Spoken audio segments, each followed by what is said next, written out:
The Colts look to bounce back at home as they welcome Jacksonville to Lucas Oil Stadium and begin a crucial stretch of AFC South games. Back-to-back losses behind them, and Indy aims to go 1-0 as we get you ready for kickoff now on Colts 360. From the Huntington Bank Studio, this is Colts 360.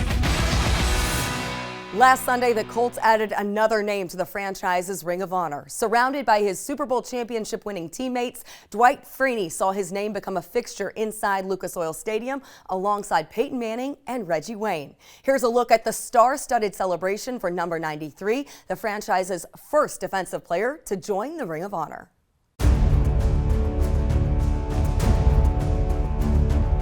It was such a privilege to be around these type of people. It goes beyond football. Those feelings start rushing back in, especially when I step into this building.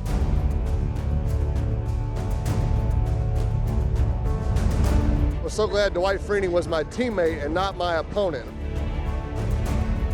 I was thankful I didn't have to play against him in a real game, and I know a lot of quarterbacks and left tackles were glad when he retired. That's probably the best compliment you could give a guy like Dwight Freeney. It's a tremendous honor, and I just went out there and played ball with my guys, hard as possible, with the blinders on. And I go out there and just play the game the way I think it should be played.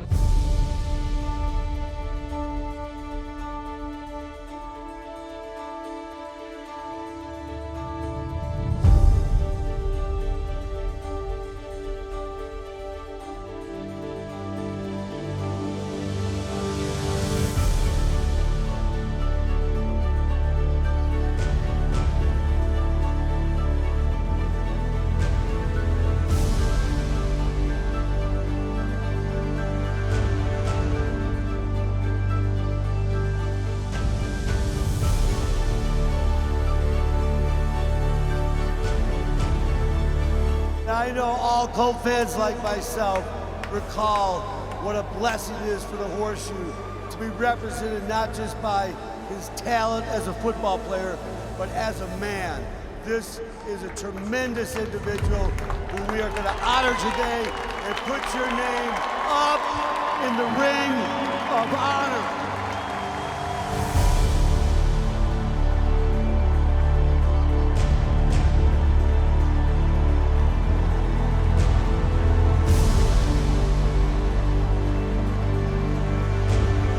It's been an honor and a privilege to wear this horseshoe so many years. Thank you, Indianapolis, for everything that you've done for me. It's been a special ride. You guys motivated me to be great. Thank you guys for everything. Once again, thank you, Jim Irsay family. Thank you so much for drafting me, this young guy from Syracuse. Thank you so much. I'm so privileged to be a part of it. So many great names and fellow teammates. It's a special thing.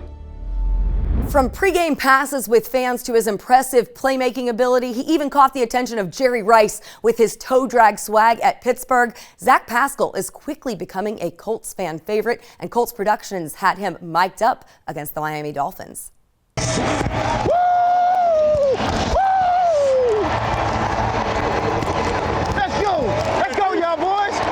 Yes, sir. Yes, sir.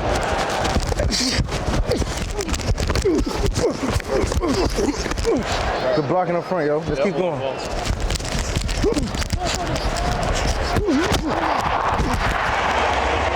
Good ball, yo.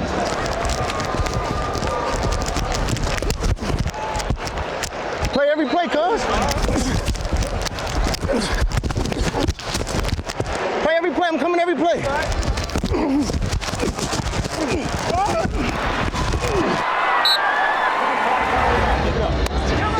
Pancake that boy.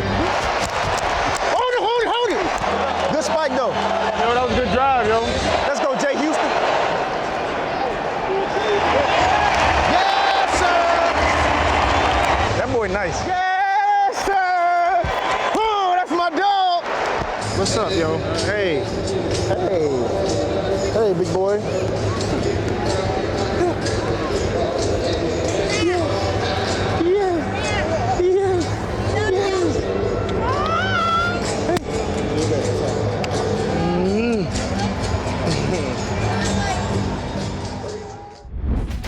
Coming up on Colts 360, head coach Frank Reich explains the sense of urgency for his team as they look ahead to 3 straight divisional opponents. That's next.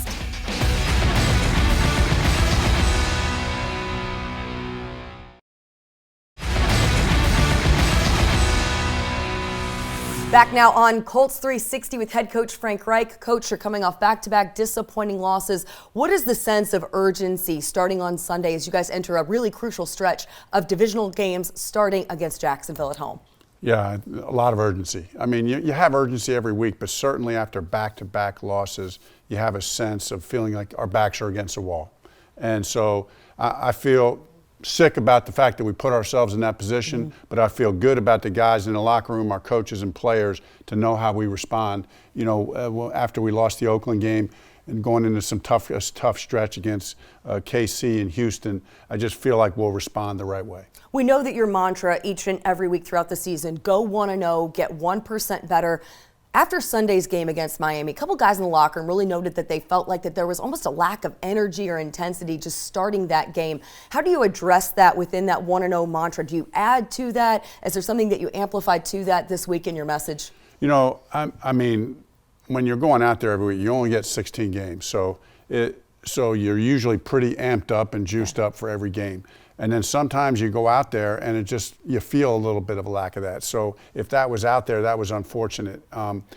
But I think, you know, when you're going into a divisional game, coming after 2 losses, I mean, if we don't have a lot of juice going into this one, there's something wrong, and I believe we will.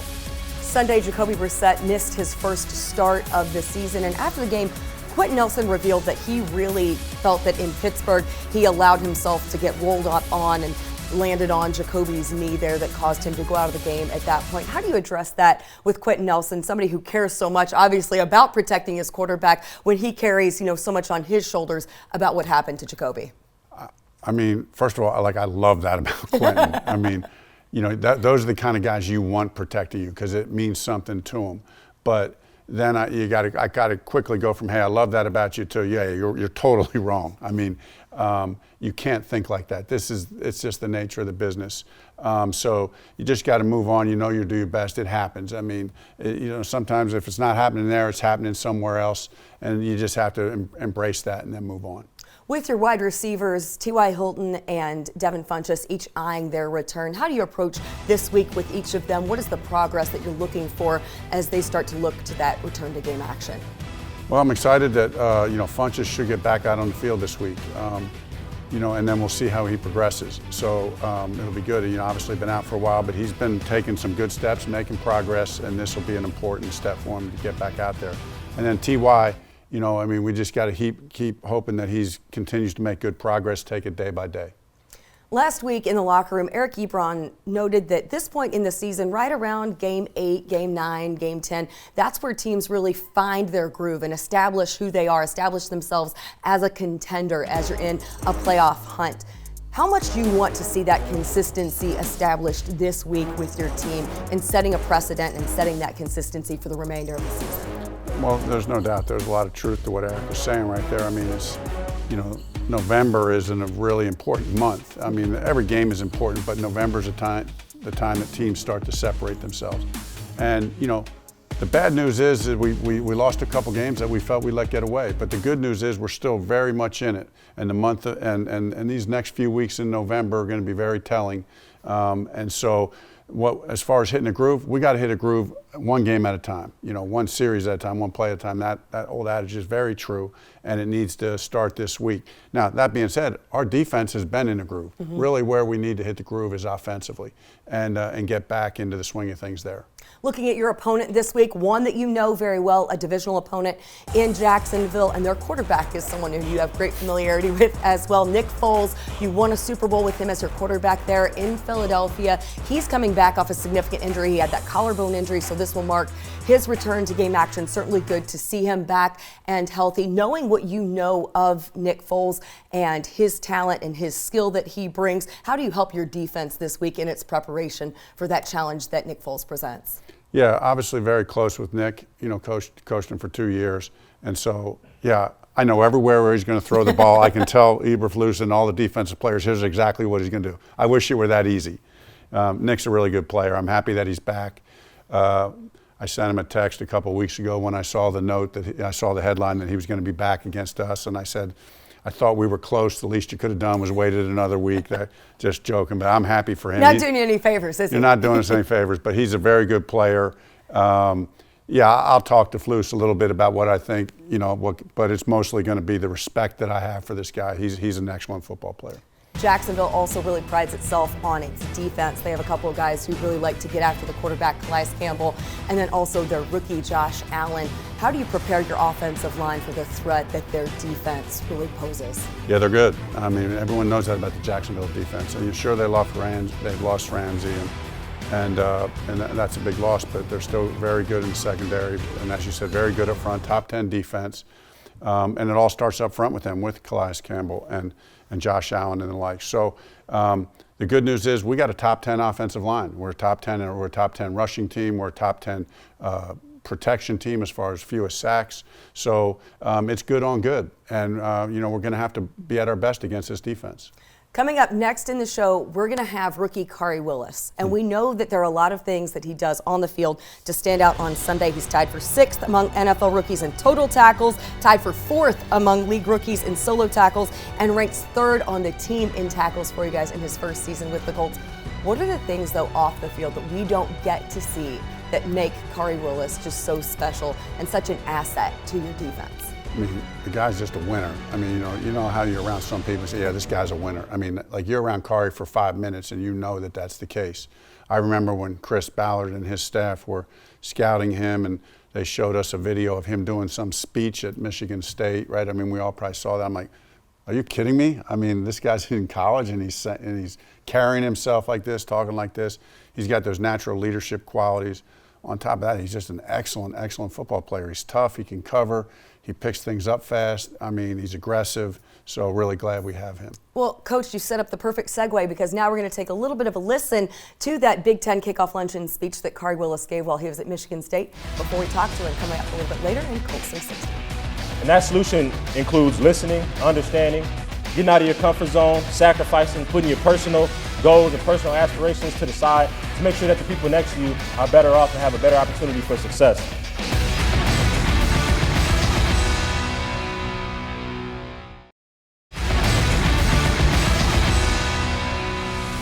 Back now on Colts 360 with rookie Khari Willis, and we heard a bit of that Big Ten kickoff luncheon speech that you gave going into your senior season at Michigan State.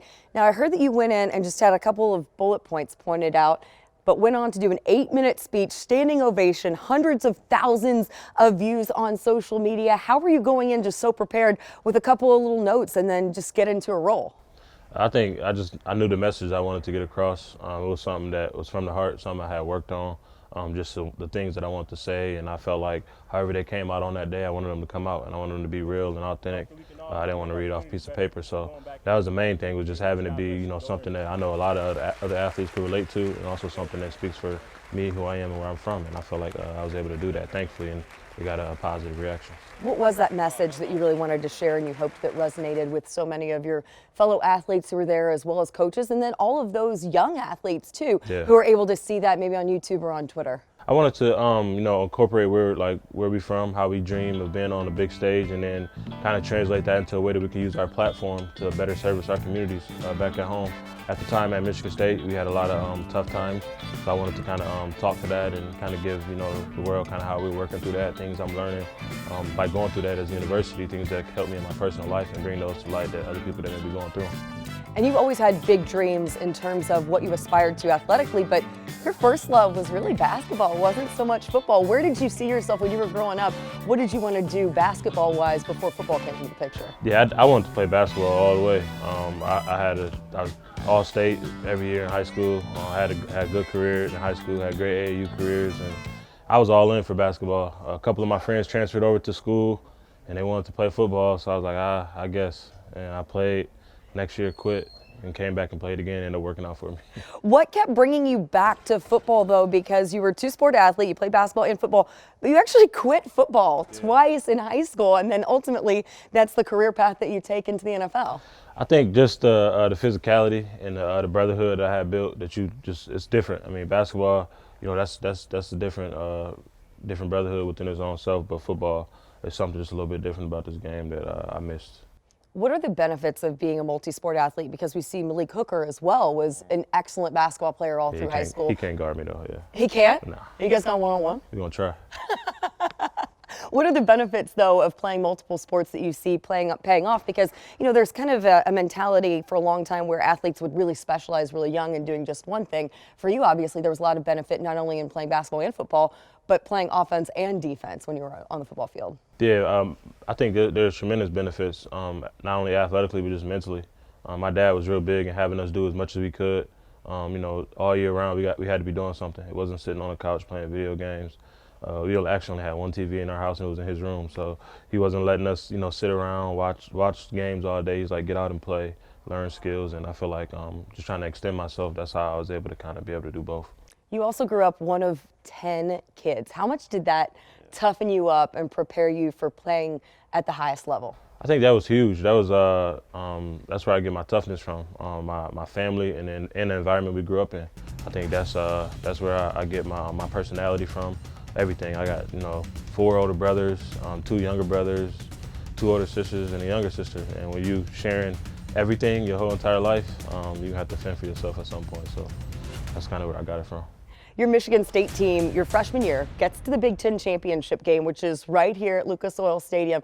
You get injured right before that, so you were there for the game but unable to play. When you got that opportunity to come to Lucas Oil, compete in the combine, and then in the preseason, your first games are right there at Lucas Oil. How full circle was that for you, having that dream realized? I think it was just kind of like a match made, just because the experience, the connections I have here in Indy. I think that kind of, it just made a lot of sense. I think when I got the call, and then obviously I got here, and it's just everything kind of made sense. And I feel like my first time performing really in Lucas Oil was, like you said, in the combine, and I felt confident in that ability. So just getting more and more familiar with the arena and everything, I felt like it was a match made. You kind of tease that Colts connection that you have. It's really cool. So you are related to Bill Brooks, who is a member of the Colts Ring of Honor. Tell me how that relationship has really influenced you, especially in your pursuing your NFL career and becoming a Colt. Well, it gave me big shoes to fill, just not even as a player, but just as a person.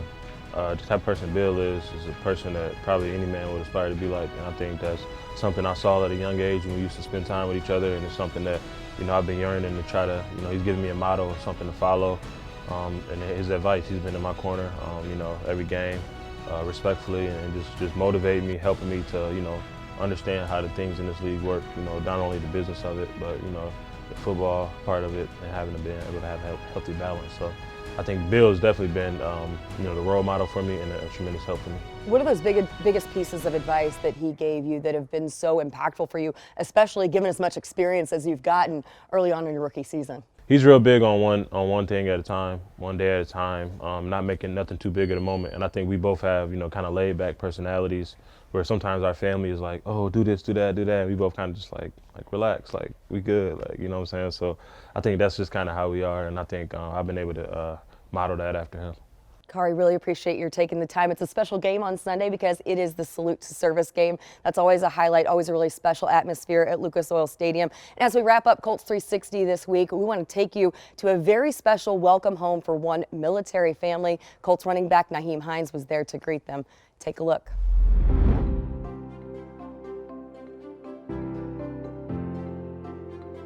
Today, we had the opportunity to surprise Sergeant Brian Sawyer and his family today with tickets to next week's game and new furniture all over his house. They have new bedroom furniture and new living room furniture.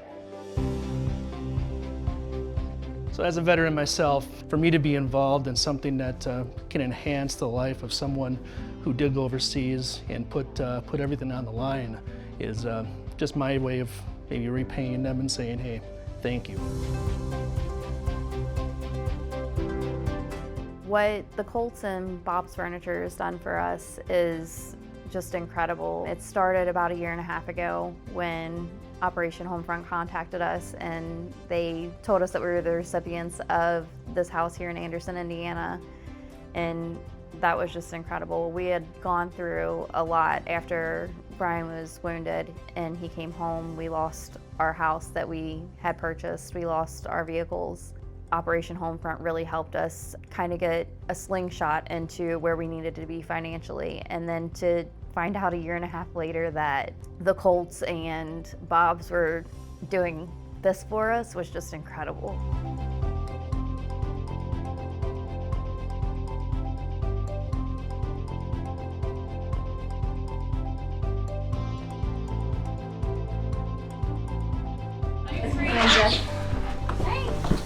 Welcome home. Oh my God. Hi, everybody. Surprise. Surprise. We wanted to give you guys tickets to this game and show you the new home. You like it? Amazing. Wow. You don't think that there's people out there that can do stuff like this. Like, it changes everything. It changes, you know, your whole life.